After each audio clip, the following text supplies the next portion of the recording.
What if one drone could destroy Russia's most critical supply bridge? 4:47 a.m. Dozens of small unmanned aircraft lift off almost simultaneously and push straight toward the Crimean Bridge. They fly low, fast, and spread wide, approaching from several directions at once. To the naked eye, the sky is still calm. Russian air defense radar detects the movement within seconds. New contacts bloom across the screens. More than 30 inbound targets are closing the distance rapidly. Some appear just above sea level. Others climb higher, forming profiles that resemble cruise missiles. The system elevates the threat level immediately. Warning tones echo through command posts along the coast. Orders follow without hesitation. Air defense batteries around the bridge open fire. 30mm cannons roar, sending continuous streams of tracer rounds into the night. Missile launchers activate, firing interceptors worth hundreds of thousands of dollars at targets no larger than motorcycles. The sky flashes again and again as explosions tear through the darkness. From the Russian perspective, the situation looks familiar. This is a drone assault, something to be crushed with volume and speed. Radar operators watch contacts blink out as intercepts connect. One target disappears, then another, then several more. The bridge remains standing. No structural damage is visible.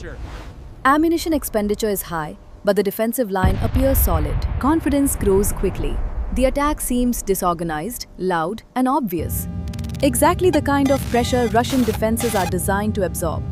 Every gun is pointed upward. Every sensor is tracking airborne threats. The assumption settles in quietly but firmly. This is the main event. What no one realizes yet is that this noise has a purpose. Because while every eye is fixed on the drones above the bridge, something else is moving lower and quieter. 4:49 a.m. Several drones survive the first wave of interception and continue advancing toward the Crimean Bridge. They stay low, spread out, and difficult to track. Radar contacts flicker briefly, locking on before fading back into the clutter. Russian Pantsir S-1 units take control. They are deployed along the bridge approaches. The batteries shift immediately into engagement.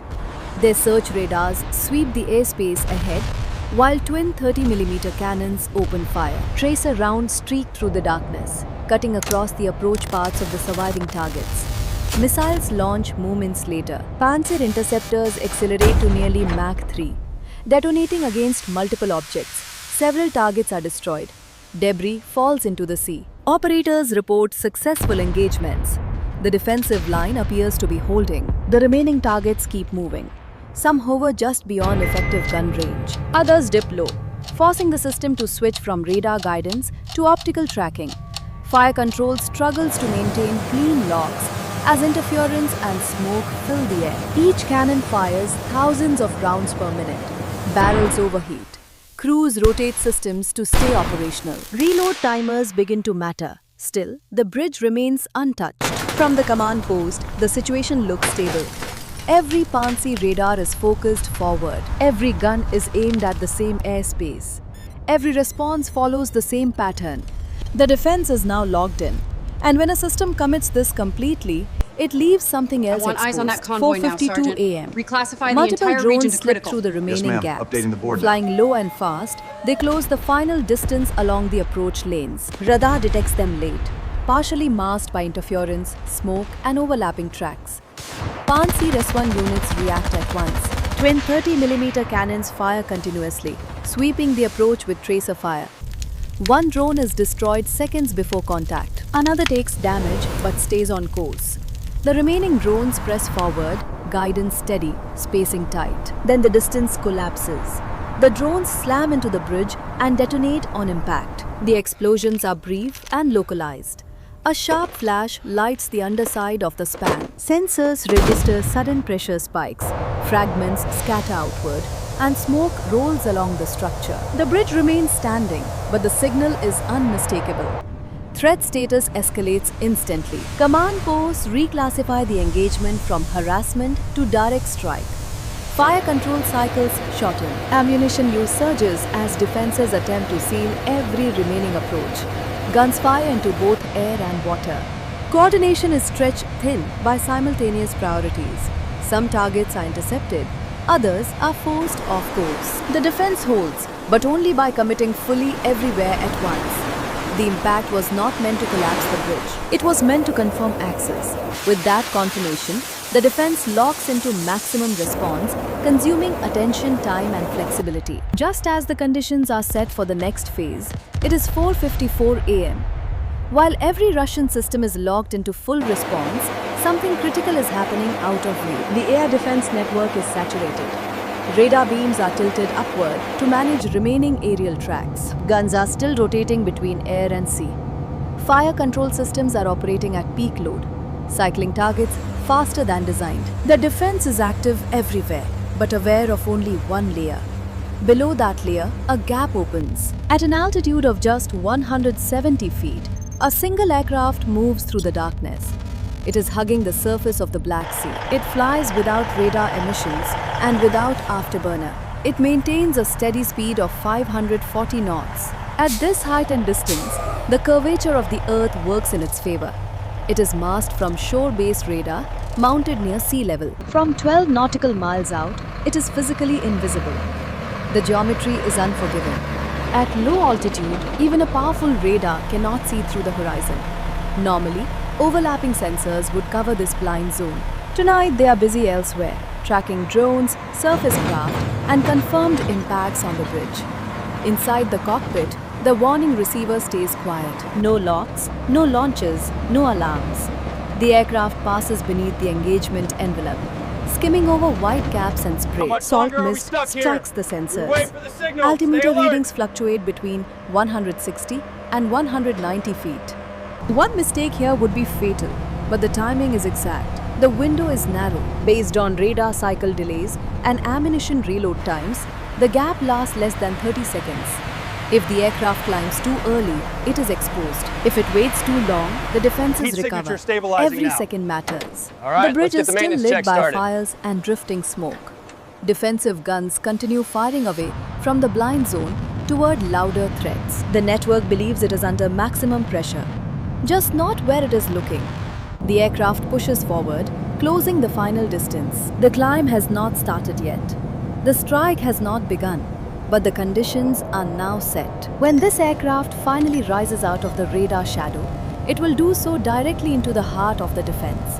It will strike at the exact moment the system can least afford to react. 4:56 a.m. The noise begins to fade. On radar screens, the sky finally looks cleaner. Fewer contacts, fewer alarms. The last surface tracks drift away or go silent. Defensive crews report confirmed interceptions.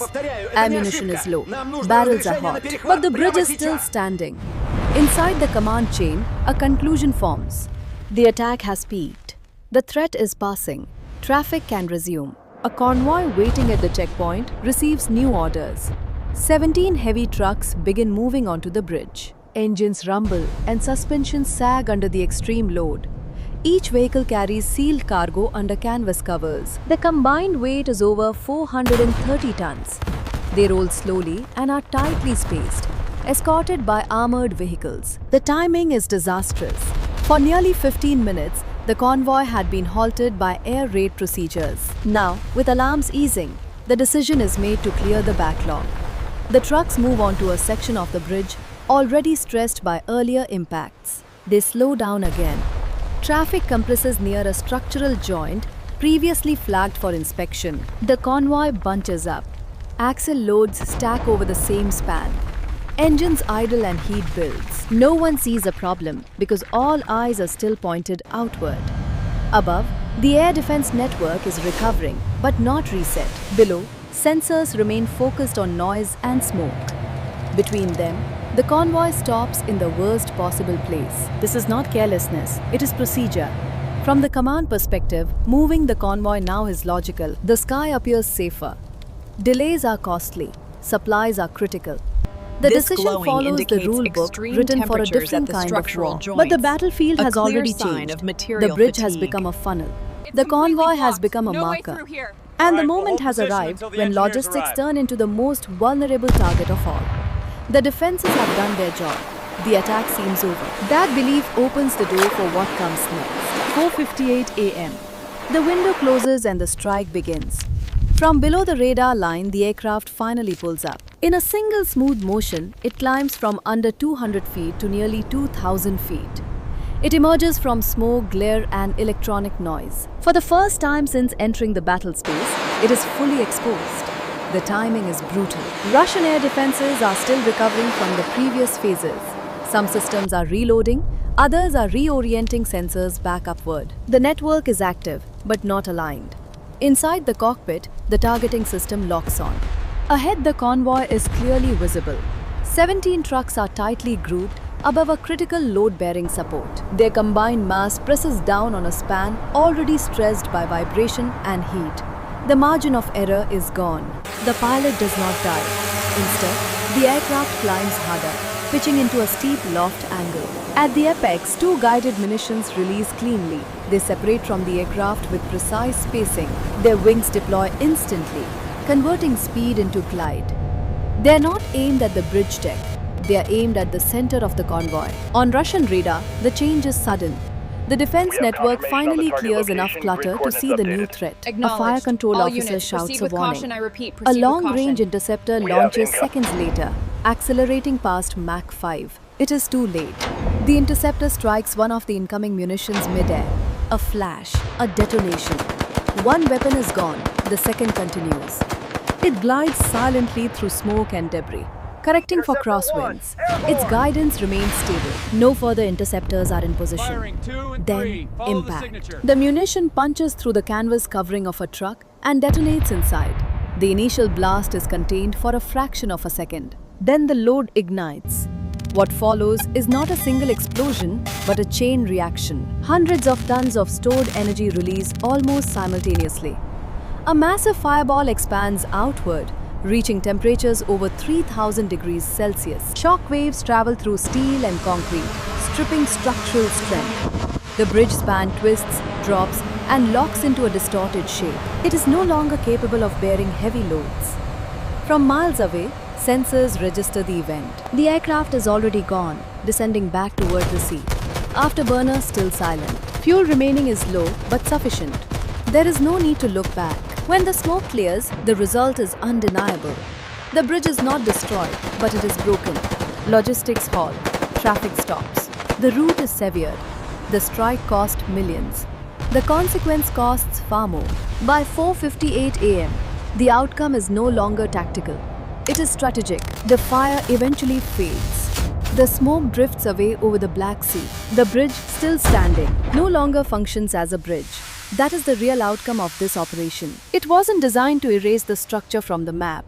It was designed to remove its purpose, to turn a critical artery into a bottleneck and a liability. A frozen piece of steel that can no longer carry what an army needs most: time, momentum, and supplies. What makes this strike significant isn't the explosion, it's the method. A layered defense system worth billions wasn't destroyed. It was forced to look in too many directions at once. Radar didn't fail, guns didn't jam, crews didn't panic. They did exactly what they were trained to do: respond to visible threats, prioritize the loudest danger, and restore operations. And that is where the mistake happened. Because modern warfare doesn't always reward strength. It rewards attention management. Small systems pulled focus away from large ones. Cheap tools forced expensive reactions. A single decision made under the assumption that the worst was over created a strategic failure. For months, this bridge symbolized control and resilience. After the strike, it symbolizes something else entirely: vulnerability. Not because it can't be defended, but because defending everything at once is impossible. The numbers tell part of the story. The costs tell another. But the real lesson is psychological. When a defense believes it has won, it becomes predictable. When it becomes predictable, it becomes exploitable. That is what changed the balance here. Not firepower, not technology, but timing and perception. So now the question shifts to you. Do you think this kind of operation marks a turning point for infrastructure? Or will defenses adapt fast enough to prevent this from happening again? Drop your thoughts in the comments. If you found this breakdown useful, consider liking and sharing it. And if you want more step-by-step analysis of modern operations, make sure you're subscribed. Because in wars like these, the most dangerous moment isn't the first strike.